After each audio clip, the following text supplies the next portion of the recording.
প্রবাসীর নতুন প্রজন্মের মাঝে খেলাধুলার মাধ্যমে তাদের শারীরিক ও মানসিক মেধা বিকাশে আয়োজন করা হয় ফুটবল টুর্নামেন্টের। বাংলাদেশ ফুটবল ইতালি আয়োজিত এই টুর্নামেন্টে ইতালির বিভিন্ন শহরের যুবক ও তরুণরা অংশগ্রহণ করেন। ৩০ জুন অনুষ্ঠিত হয় জমজমাট গ্র্যান্ড ফাইনাল। এতে অংশ নেয় ঢাকা যুব ক্রীড়া ইতালি এবং কর্নেলিয়া বাতিস্তিনি এফসি। তীব্র প্রতিদ্বন্দ্বিতাপূর্ণ খেলায় একমাত্র গোলে জয় পায় কর্নেলিয়া বাতিস্তিনি এফসি দল। খেলা শেষে বিজয়ীদের মাঝে পুরস্কার তুলে দেন বাংলাদেশ কমিউনিটির বিশিষ্টজনরা।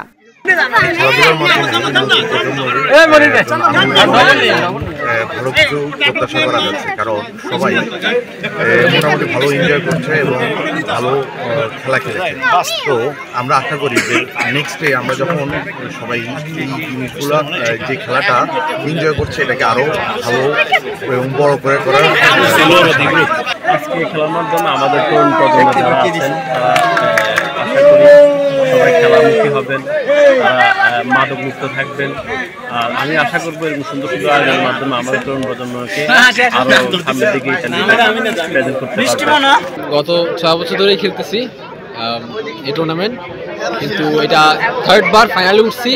ফাইনালে উঠে নিজের টিম বানায়, অ্যাকচুয়ালি আমরা গ্রুপ নিয়ে নিজের টিম বানাই। For the very first time আমরা এ পর্যন্ত আসছি, আশা ছিল না। তো যাক, সব মিলায় অনেক খুশি। আয়োজকরা আশা করেন এই খেলার মাধ্যমে নতুন প্রজন্মের যেমন শারীরিক ও মানসিক মেধা বিকাশ ঘটবে, তেমনি করে মাদকের নেশা থেকে দূরে থাকবে। খেলোয়াড়রা তাদের অনুভূতি প্রকাশ করে বলেন, এই খেলা তাদের ভবিষ্যতে ইতালির মাটিতে আন্তর্জাতিক টুর্নামেন্টে অংশগ্রহণের সুযোগ সৃষ্টি করবে।